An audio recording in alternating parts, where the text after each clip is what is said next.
बुधवार 4 फरवरी को पश्चिम बंगाल में स्पेशल इंटेंसिव रिवीजन यानी एसआईआर मामले पर सुनवाई हुई, जिसमें पश्चिम बंगाल की मुख्यमंत्री ममता बनर्जी ने खुद कोर्ट में अपनी दलील पेश की।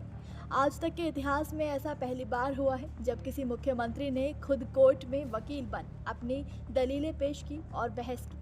तृणमूल कांग्रेस अध्यक्ष ने चुनाव आयोग की ओर से राज्य में जारी एसआईआर के खिलाफ रिट याचिका दायर की। सुप्रीम कोर्ट में बुधवार को ममता बनर्जी एक अलग ही रूप में नजर आई। वो वकीलों के साथ बैठकर बंगाल एसआईआर मुद्दे पर सुप्रीम कोर्ट में बतौर वकील दलील देती हुई नजर आई। सुप्रीम कोर्ट के इतिहास में पहली बार किसी मुख्यमंत्री ने बहस की है। ममता बनर्जी ने सुप्रीम कोर्ट में सुनवाई के दौरान कहा कि मैं भी इसी राज्य से हूँ, इसलिए एक्सप्लेन कर सकती हूँ। ममता बनर्जी ने कहा कि जज साहब, हमें इंसाफ नहीं मिल रहा है। मैं सामान्य परिवार से हूं, लेकिन अपनी पार्टी के लिए लड़ रही हूं। ममता ने कहा कि चुनाव से पहले 2 महीने में ऐसा कुछ करने की कोशिश की जा रही है जो 2 साल में होना था। खेतीबाड़ी के मौसम में लोगों को परेशान किया जा रहा है। 24 साल बाद इसे 3 महीने में पूरा करने की जल्दबाजी क्यों है? 100 से ज्यादा लोगों की जान चली गई है। ईसीआई की प्रताड़ना के चलते बीएलओ की जान जा रही है। ममता बनर्जी ने कहा कि बंगाल को निशाना बनाया जा रहा है। असम और नॉर्थ ईस्ट में ऐसा क्यों नहीं हो रहा? उन्होंने कहा कि एसआईआर प्रक्रिया वोटर्स को शामिल करने नहीं बल्कि हटाने के लिए हो रही है। अब तक 58 लाख लोगों के नाम हटाए जा चुके हैं। उन्होंने कहा कि भाजपा ने माइक्रो ऑब्जर्वर्स नियुक्त किए जो बीएलओ अधिकारों को दरकिनार करते हुए नाम हटा रहे हैं। उन्होंने कहा कि नाम मिसमैच पर दिए गए नोटिस वापस लिए जाएं। ममता ने कहा कि सर, बेटी शादी के बाद ससुराल जाती है, वो पति का टाइटल इस्तेमाल करती है, ये भी मिसमैच है। कुछ बेटियां जो ससुराल चली गई, उनके नाम भी डिलीट कर दिए गए हैं।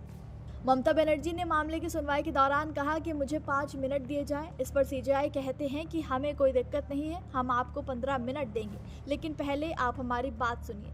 सीजेआई ने ममता बनर्जी से कहा कि हर समस्या का समाधान होता है, इस समस्या का भी हल निकालेंगे। हमने आपकी ओर से उठाई गई समस्याओं को स्वीकार किया है, वो रिकॉर्ड पर है। ममता के आरोपों के बाद चुनाव आयोग ने अपनी दलील में कहा, राज्य सरकार से बार बार मांग करने के बाद एसआईआर के काम के लिए पर्याप्त ग्रुप भी अधिकारी नहीं दिए गए। इस कारण माइक्रो ऑब्जर्वर्स नियुक्त करने पड़े।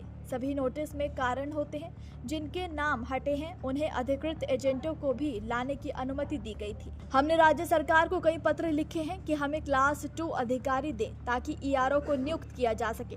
उन्होंने उस रैंक के लगभग 80 अधिकारी दिए हैं, बाकी निचले रैंक के हैं, इसलिए हमें माइक्रो ऑब्जर्वर्स नियुक्त करने पड़े। एसीआई ने कहा कि गलती उनकी है, माइक्रो ऑब्जर्वर्स सही तरीके से नियुक्त किए गए हैं।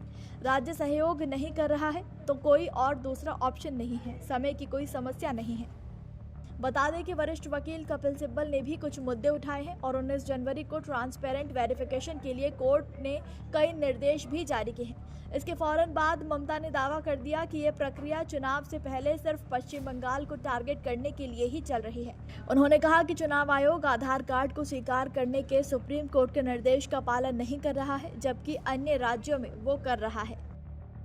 इस पूरे मामले पर सीजीआई सूर्यकांत ने कहा कि सभी नोटिस वापस लेना अव्यवहारिक है। नाम की स्पेलिंग में गड़बड़ी होने पर चुनाव आयोग नोटिस जारी न करे। चुनाव आयोग अपने अधिकारियों को भी निर्देश दे कि वो संवेदनशील रहे। अगर राज्य सरकार ऐसे लोगों की टीम देती है जो बांग्ला और स्थानीय बोलियां जानते हो और वो जांच करके चुनाव आयोग को बताएं कि स्थानीय बोली के कारण गलती है, तो इससे मदद मिलेगी। स्थानीय बोली के अनुवाद को एआई की मदद लेने के कारण अगर ऐसा हो रहा है तो हम समाधान निकालेंगे। इस वजह से असली मतदाता को बाहर नहीं किया जाना चाहिए। सीजीआई सूर्यकांत की बेंच ने कहा कि असली लोग चुनावी सूची में बने रहने चाहिए। ममता की याचिका पर बेंच ने चुनाव आयोग और पश्चिम बंगाल के मुख्य चुनाव अधिकारी से 9 फरवरी तक जवाब मांगा है। आपको बता दें कि ममता बनर्जी के इलेक्शन एफिडेविट के अनुसार उन्होंने 1989 में कोलकाता यूनिवर्सिटी से एमए करने के बाद जोगेश चंद्र चौधरी कॉलेज कोलकाता में एलएलबी कोर्स में एडमिशन लिया था। 1982 में उनका एलएलबी पूरा हो गया था। ममता बनर्जी ने 1980 के दशक में कलकत्ता हाईकोर्ट में एक वकील के रूप में प्रैक्टिस की थी। उनका ये करियर लंबे समय तक नहीं चला क्योंकि इसी दौरान वो पूरी तरह सक्रिय राजनीति में उतर चुकी थी। ममता बनर्जी सीनियर या लंबे समय तक प्रैक्टिस करने वाली अधिवक्ता नहीं रही, लेकिन वो कानून ग्रेजुएट हैं और कोर्ट की कार्यप्रणाली और संवैधानिक प्रक्रियाओं की समझ रखती हैं। नमस्कार, मैं हूं मानक गुप्ता। अगर आपको हमारा ये वीडियो पसंद आया हो तो इसे लाइक और शेयर जरूर करें और हाँ, हमें सब्सक्राइब और फॉलो करना ना भूलें ताकि आप देश और दुनिया की कोई खबर मिस ना करें। तो जुड़े रहिए हमारे साथ और देखते रहिए न्यूज़ 24।